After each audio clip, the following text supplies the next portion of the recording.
Hello, this is an introduction to the BPPI, the British Pharmaceutical Pricing Index. This is a database, an online database that allows you to interrogate what's happened in the UK with pricing, particularly with discounted pricing, the kind of price that a chemist or a dispensing doctor would pay over the last 10 years. So you can go into great detail and interrogate the data in lots of different ways. So let's log in and start playing.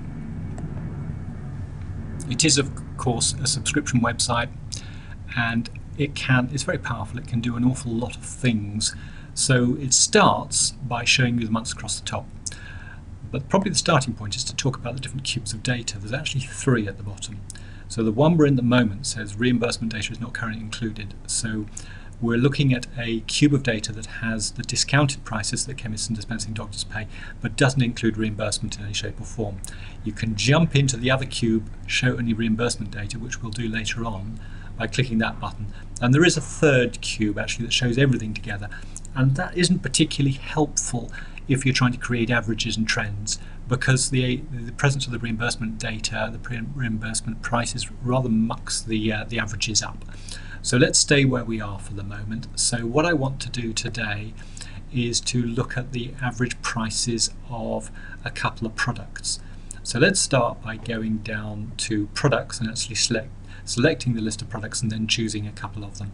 So we've got 2 different types of product here. One is product name detail, which includes things like limited availability, short dated, it tells you the month it's going to run out and things like that. So that's where you've got the detail, is where you've got a lot of product variability in there. Product name short, which I'm going to choose today, is where you're looking at just a shortened form of the product name, so it leaves out things about limited availability and things like that. So what I'm going to do now is to use this little down arrow here pointing down and actually choose a couple of products. So I'll take the ticks out of those 2 boxes and look for pregabalin, which came off patent in the UK in 2015 and was launched as a generic, of course. So I'm going to look for the 7556 and I'm going to look for the original brand Lyrica.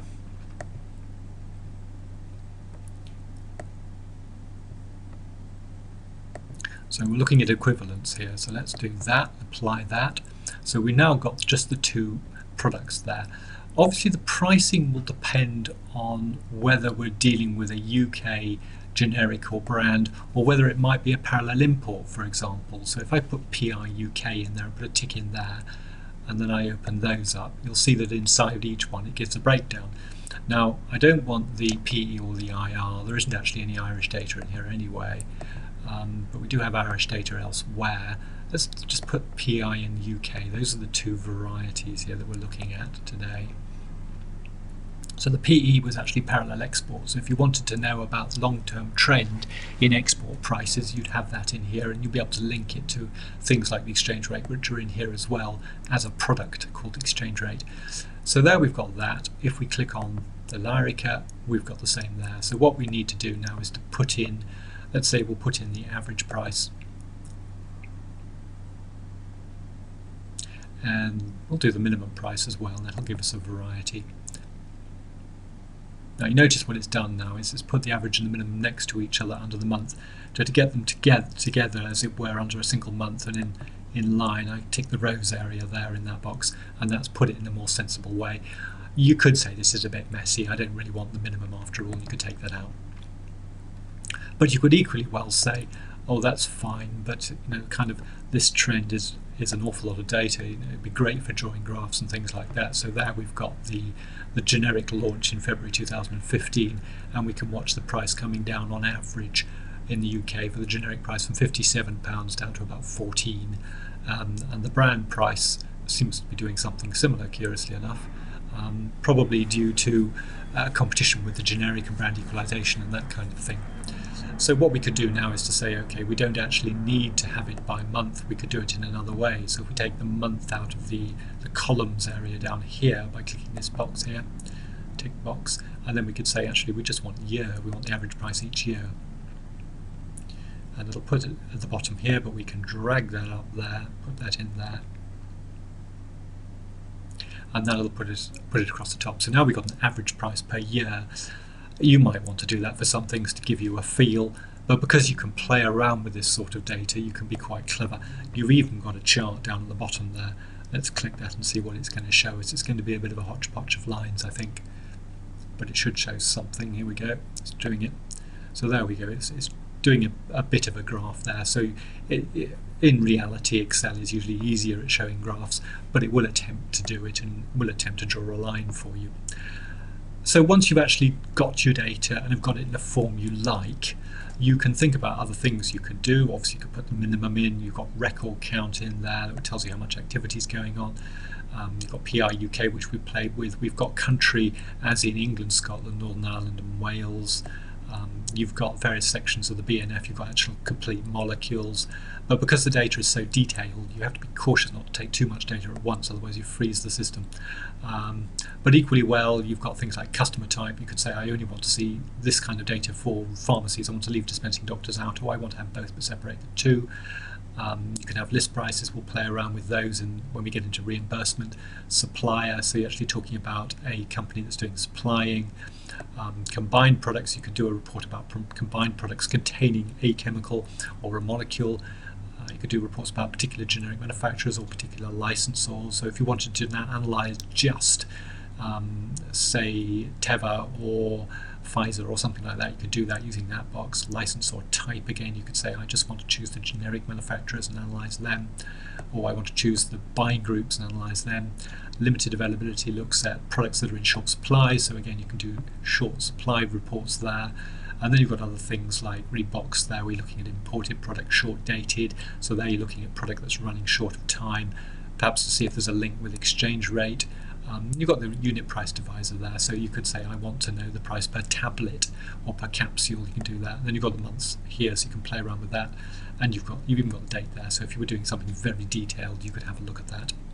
Okay, so once you've done this report, you could drop it into Excel using this report, this button here, so that would allow you to save it as an Excel report, or you could actually save the format here by saving it as an XML file and come back to it later and reload it and when the month has moved on.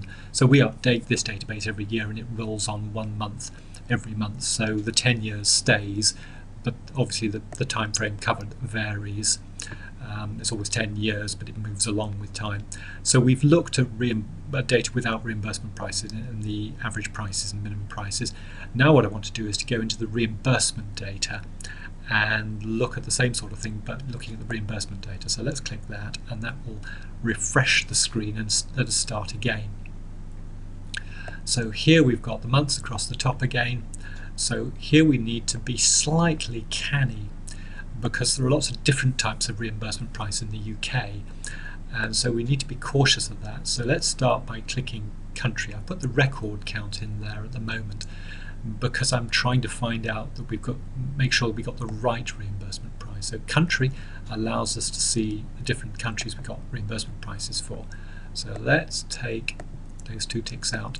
I just want to select England here because I'm going to simplify. You could do a report looking at the drug tariff for a product across the various countries in the UK, but I'm just going to do England today. So I need to now go down and think, oh, actually I can get to the product there, but country I'm going to drag into the filter area, so anything we look at is just England. So what I need to do now is to think about the price list name. So it's going to be the reimbursement price list name in this cube of data. So there we go. We've got the drug tariff up there. We've got the list prices there. We've got NCSO concession products down there, and we've got various device prices down in the other boxes there, and drug tariff part 8B, which is specials, made up products specifically for a particular patient. So the NCSO is no cheaper stock obtainable. So that's basically when a product is in short supply, and the prices are going up in the market because there's so few sources of product. And so what the English government do is they imply this NCSO price to allow the chemist to make a profit, even though the reimbursement, the normal drug tariff price perhaps is far lower. So it might be set at £4, but actually everybody's paying £6. So they then set the NCSO price slightly above that to make sure the chemists make a few pence out of it, so it's worth that while. So we've got those in there. So what we now need to do is to look at the same products we looked at in the other cube. So I'm going to go in here and say I want to have a look at the 2 products we looked at earlier. So I'm going to do exactly the same here. Look for pregabalin 7556 capsules. There we go. And then I'll do exactly the same for Lyrica.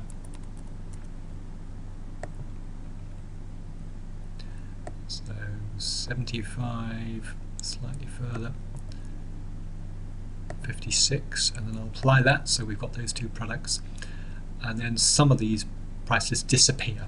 So that basically means we're only looking at the particular products we want to know about. So if we click on the pluses, we'll see that. Okay, so we've got, in the cells that we can see here, we've got 1 in the cells. So if I pull myself down and drag us along, if we had 2 in any of these cells, it means that something funny is going on in terms of you've got 2 price lists in there and you're mucking them up or confusing them. And the danger there is you end up with a reimbursement price, which is an average of 2 reimbursement prices, a drug tariff and a list price. It's most likely to happen with the NCSO prices because, of course, they're generic products and are exactly the same products as some of the drug tariff products. So you have to be a bit cautious there. But we've got 1 in each of the cells, so we know that we're not going to average 2 different things by mistake. So what I need to do now is take the record count out and click on this plus by other fields and include the price there. And that should give us what we want. There we go. So it's giving us £64 right through, all the way back, if you can see that. So that means that we saw, in the previous cube, we saw an average traded price for the pregabalin 7556 capsule of about £14. And the reimbursement price we've got here for both the list price and the drug tariff is about 64. So that means that chemists at the moment are making about £50 per pack they give out, which is wonderful for them. Regrettably for them, it's probably not going to last very long. I won't attempt to predict, but it probably will disappear or become much cheaper very soon. One other thing that's worth mentioning is the NCSO prices are published weekly. Drug tariffs and list prices are published monthly. So that means if you ran something like this for the NCSO prices, you would have to look at the numbers because it would give you 3s and 4s. It would show you that it had been published 3 or 4 times. And in that case, what you'd have to do is you'd have to go down to the dates here. You'd have to filter on the months to limit your range of months. Here we are, we can do this quickly. So say I was going to take all those out. I was going to look for 2015 by putting a 15 in there. Put a few months in here. So it allows you to do this, so you're actually limiting the time span you're looking at. So we've now only got 2015. So say we wanted to add another product to this particular report. So let's take that tick out, click that. Let's look at procyclidine, which is a good one to look for, which is